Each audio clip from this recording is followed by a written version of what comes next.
I sued my boss because he fired me for wanting to attend a concert.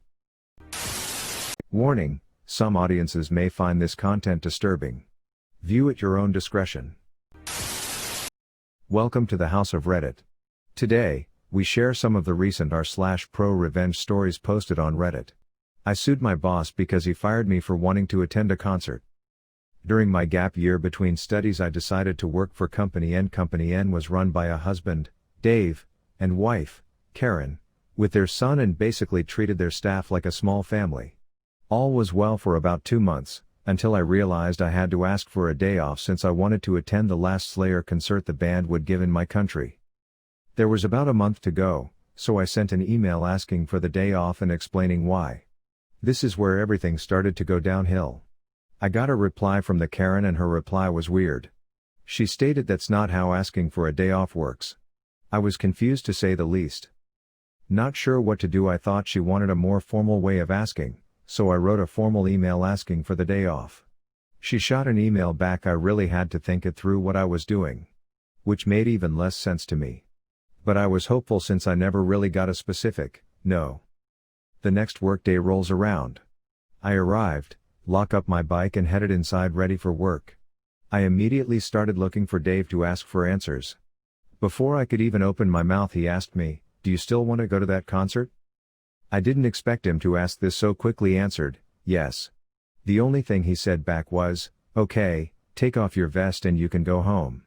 I was stunned, and while the words started to sink in, I looked at my colleagues, which were just preparing for opening.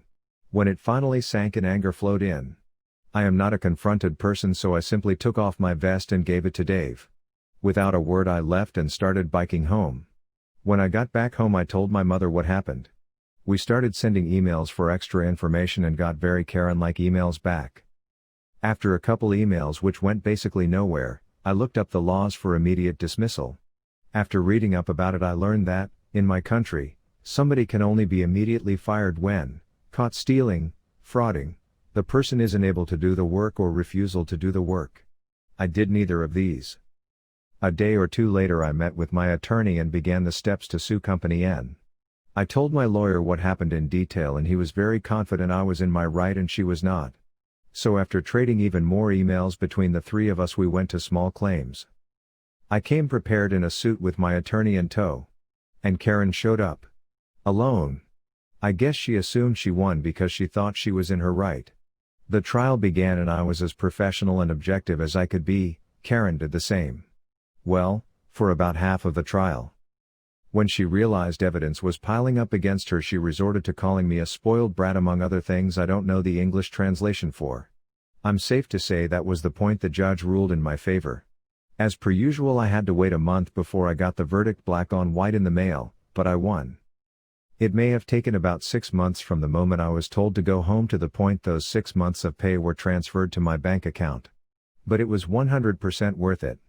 In the end, I went to the concert. It was the most awesome and most profitable concert I have ever been to in my life.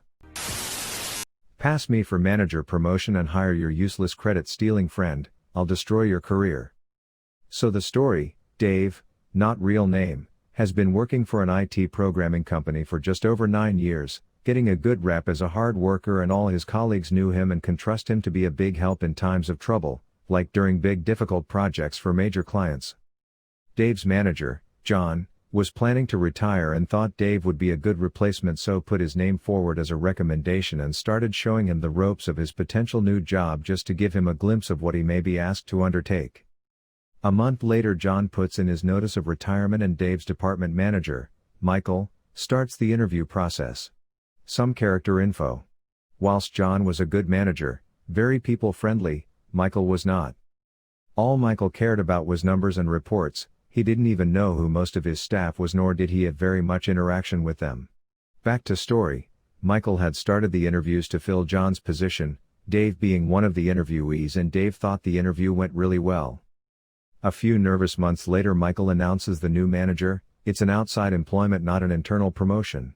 Dave was disappointed but brushed it off as there is always someone better for the job, but in less than a week he realized just how wrong he was. The new manager, Darren, was below useless. He didn't know how to spell computer program, let alone write one, Turns out he was old friends with Michael and Michael had helped him fabricate his resume to get him the job.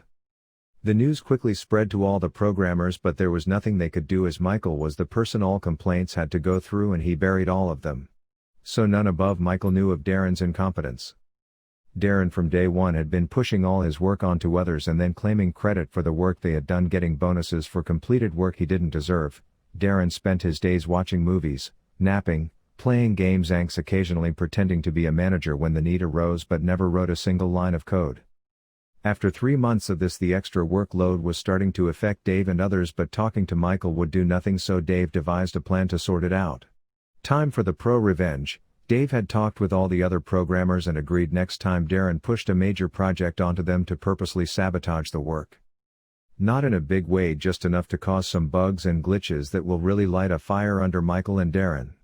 It took about another month, but a really big project came in. Immediately Darren started pushing his work onto others and stealing credit, so the plan was put into action. It was easy to accomplish, especially as Darren had no clue about coding and Michael didn't care as long as the project was done in good time.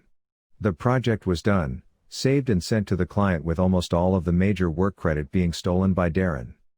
It took less than 2 days for the client to call back complaining about how the new program has damaged his systems and was wreaking havoc on his company. The client wanted it fixing and a full refund. The bosses were pissed at Michael. Michael tried to shift the blame onto Darren. Darren tried to shift the blame onto the programmers. Dave and the programmers just pointed out the program wasn't their project and denied any involvement in its development, which brought the attention back to Darren. The fallout with the bosses coming down on Darren for what happened: he confessed he lied on his resume and he ratted out Michael about how he helped him fabricate it. Dave and programmers denied any wrongdoing, just stating Darren must have damaged the program somehow. Michael and Darren were promptly fired and replaced. Dave and the rest fixed the errors that Darren had created and the client was happy. In the end, Dave didn't get the promotion but left the company a year later for a better job. Aggressively speed through a residential neighborhood. Now your car is wrecked. So this was quite a few years ago.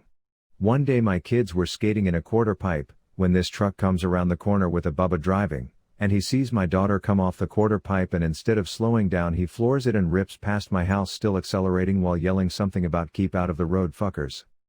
I yelled also, "slow down." The following weekend I'm out mowing my lawn and I see this guy coming, so I walk out to the edge and try to wave him down to talk, and Bubba floors it again, laughing like a maniac as he goes flying by with his engine redlining. This guy is a nut. So I go to the hardware store and picked up 3 of those 3-foot orange safety cones, and I put a sign on each one of them: "Slow down, residential neighborhood, kids at play."